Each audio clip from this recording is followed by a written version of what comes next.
سلام. نتمنىكم ان شاء الله يلقاكم هذا الفيديو نتوما بخير وعلى خير. كيكه ديال المندرين اللي دايره ضجه هاد الايام. واحد الكيكه كتجي واعره بزاف صراحه، نتمنى انكم تجربوها. غير الشكل ديالها راه كيشهي. انا تعمدت اني ما نزينها من حتى حاجه لانها مزينه راسها بهذاك اللوين ديالها، ما تحتاج انها تزين. كيكه ديال البرتقال اولا كيكه بالمندرين كتجي خطيره بزاف. كيكه في الخلاط. بقاو معايا وديروا واحد جيم وبقاو معايا حتى للاخير باش تشوفوا هاد الكيكه كيفاش كتجي. اول حاجه غادي ناخذوا 6 الحبات ديال المندرين، كنقيوهم وكنحيدوا ليهم هذوك الخيوط اللي كيكونوا الوسط، يعني كنقيوها مزيان. كناخذوا الخلاط. يعني هاد الكيكه ساهله ماهله، ولكن النتيجه راه كتجي واعره بزاف. كتجي ساهله الناس اللي ما عندهمش ما ديك التخلاط كتجمعي كلشي في الكاس ديال العصير وهانتي مهنيه. كناخذوا الكاس ديال العصير، يعني بحال غنصايبوا شي عصير. انت تخيلي راسك راه غديري شي عصير وغيخرج لك كيكه. غادي ناخذوا 6 الحبات ديال المندرين كيما شفتوا درناهم في الخلاط. 4 ديال البيضات يكونوا بالحراره ديال الكوزينه بطبيعه الحال، هذه راه ولات حاجه معروفه بالاخص بالنسبه للبيض ما يكونش بارد. صافي كناخذوا كاس لاروب ديال الزيت، كاس ديال العنبه كيكون ما عامرش مزيان، وعندنا كاس ديال السكر. واللي غتزيد واحد البنه على بنه هي هاد الالزه هادي ديال نسمه ديال البرتقال. هاد الساشيه هادي ديال الزهر. كتجي واعره هي في الكيك، كتعطيها واحد المذاق، يعني كتماشى هكايا مع البرتقال. صافي غادي نطحنوا كل شيء مزيان مزيان، نحاولوا نبقاو نطحنوا حتى ما كيبقاش لينا هذاك المندرين ولا داك الجلوف ديالو ولا شي حاجه باينين. يعني بحال كنصايبوا العصير، يعني كنبقاو نخلطوا حتى كنحصلوا على واحد الخليط اللي كيكون بيض، يعني كيتبدل ليه اللون، كيكون ابيض وكيكون شويه بحال خاتر، يعني بحال شي سيرو. مو هنا كنعرفوا بان راه تخلط مزيان، ما كياخذش معكم بزاف ديال الوقت لانه راك عارفين الكاس، يعني الخلاط راه كيخلط مزيان احسن من الفوي وحسن من الخلاط الاخر العادي. المهم بحال كتصاوبوا شي عصير، ها انتم كتشوفوا القوام ديالو كيفاش كيجي، وكيجي هكا في هذا اللون ابيض، وما كيبقاوش فيه ديك الطريفات ديال المندرين، يعني راه مطحون مزيان مزيان. صافي كناخذوه ونحاولوا نخوه مزيان من هكا من الكاس، باش نضيفوا الدقيق والخمارات. العبار ديال الدقيق عندنا 3 الكيسان ونص ديال الدقيق، بطبيعة الحال كيكون مغربل. هنايا الدقيق راكم عارفين يعني على حسب الجودة ديالو. هنا في العبار عندنا 3 الكيسان ونص، ولكن راه يقدر يخصنا شويه، يقدر يشرب لنا الخليط، يعني راكم عارفين على حسب الجوده ديال الدقيق. ولكن نتوما غادي تحطوا حداكم 3 الكيسان ونص ديال الدقيق، وغتبداو تضيفوا فيهم شويه بشويه. الا وصلتوا لذاك القوام اللي ممكن انكم ملي كتهزوا الفوي مثلا فوق وكتكتبوا به شي، كديروه كخطوط فوق السطح ديال الكيك، وبقى هذوك الخطوط بقاو مرسومين شحال عاد غبروا. هنا راه كتزقاو من الدقيق، كتعرفوا بان القوام ديال الخليط راه هو هذاك، يعني جا شويه عاقد.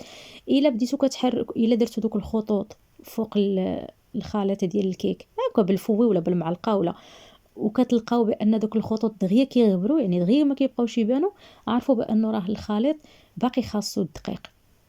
فاهمين؟ يعني كتبقاو تضيفوا شويه بشويه، لانه بعض المرات اولا بزاف المرات كنطيحوا في الدقيق اللي ما كيكونش مزيان، فداكشي علاش العبار ديالو ما كيكونش مضبوط 100%. داكشي علاش حاولوا ديروا هاد القضيه هذه وانتم كتضيفوا الدقيق شويه بشويه. هنا درت 3 الكيسان ونص، راه هزت ليا 3 الكيسان ونص يعني كلهم، وجوج خمارات حمرين. وانا ديك المعلقه راه دائما كنضيفها في الكيك ولا في اي حاجه، هكايا الميني كيك ولا، دائما كنضيف هذيك المعلقه كما كنقول لكم دائما. الناس اللي شافوا الفيديوهات قبل يعني الا ما نفعات راه ما غاداش الضر، كتشد لينا داك التوازن. هادو هما الخطوط اللي قلت لكم قبيله، يعني ملي كتشكلوا هكايا خطوط وكيبان لكم بانه راه بقى واحد شويه عاد غبروا، انا راه الخليط ولا كثيف ولا هو هذاك. الا غبروا دغيا راه الخليط خفيف بزاف وخصكم تزيدوا الدقيق، غير نتوما ضيفوا شويه بشويه حتى كتوصلوا لهاد النتيجه هذه. صافي غادي نخليو الخليط على جنب، ناخذ اي مول بغيتو، غير هي ديروا في بالكم بان راه هذا الخليط كتير، يعني 4 ديال البيضات، يعني راه خصكم ديروا مول كبير.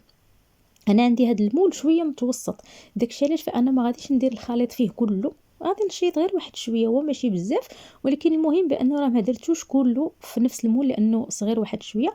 عندكم مول كبير، مول مربع، لاطا، يعني كما بغيتو. على حسب كيفاش نتوما باغيين تقدموها غديروا المول يعني اللي عجبكم. صافي كناخذوا كندهنوه بالزبده. من الاحسن هادو لي مول اللي كيكون فيهم حفيرات ولا شي زويوقات وداكشي من الاحسن دهنوهم بالزبده احسن من الزيت. هكا كنضمنوا مليون في المية بان راه الكيك ديالنا ما كيلتصقش. هنايا باش انايا رشيت ما درتش الدقيق الابيض. هنا عندي واحد الخليط فيه السميده رقيقه والكوك، يعني باش للامانه السميده رقيقه والكوك هادو ندير فيهم هكايا الحريشات، كنفند فيهم الحريشات وبقى عندي. فقلت علاش لا نعوض به الدقيق، لانه الدقيق ملي كنديروه في الكيكه كتبقى لنا واحد الطبقه لتحت ديال الكيكه، ما كتعجبنيش انا بزاف هذيك. داكشي علاش درت هاد الخليط هذا. وراه ماشي شرط، يعني الا كان عندكم راه تقدروا ديروا غير السميده رقيقه، تقدروا ديروا غير الكوك بوحدو، تقدروا ديروا سكر سنيده، يعني اللي كان عندكم تقدروا ديروه. وديروا اولا ديروا الدقيق. يعني انا راه كتبقى غير افكار وكل واحد وكل وحده واشنو بغات دير. المهم انا غير الامانه باش نقول لكم بان داك راه ماشي دقيق الفورس، حيت كيبان اصلا صفر. غتقولوا شنو هو هذاك الشيء. انا هذاك السميده رقيقه والكوك كان عندي واحد الخليط فهو اللي رشيت به، وكندير فيه واحد الكميه ديال هذا الخليط ديال الكيك. كما شفتوا انا ما ضفتوش كامل. المهم كنخلي واحد شويه ديال المول خاوي فين غادي تنفخ لينا الكيكه. وهذاك الخليط اللي بقى فانا درت كيكات صغيورين. كناخذوا هاد لي مول صغار ديال الميني كيك، حتى هما دهنتهم بالزبده ورشيتهم بهذاك الخليط ديال الكوك والسميده الرقيقه. تقدروا ديروا يعني طيبوهم كلهم في ميني كيك، يعني كلهم طيبوهم في مولات صغار، ولا يعني كما بغيتوا.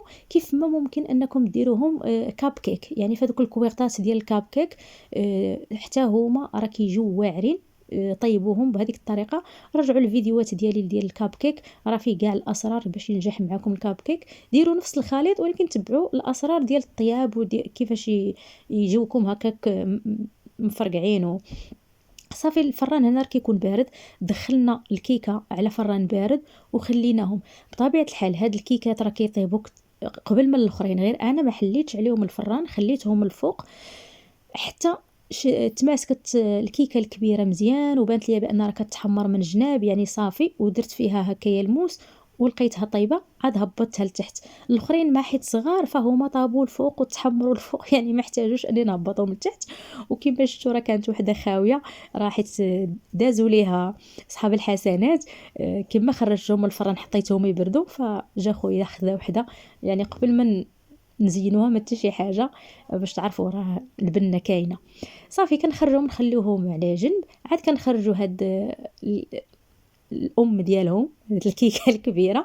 صافي وكنسقيوها بالسيرو. السيرو راه معروف ديال انا درت ديال الليمون او ديروا ديال الحامض، ولكن الاحسن ديال الليمون لان حدنا كيكه الليمون. كتاخذوا كاس ديال الماء مع كاس لاروب ديال السكر مع واحد هكايا طريفات ديال الليمون، هكايا واحد دائره ولا جوج، وكنخليوه فوق البوطه حتى كيغلى مزيان مزيان.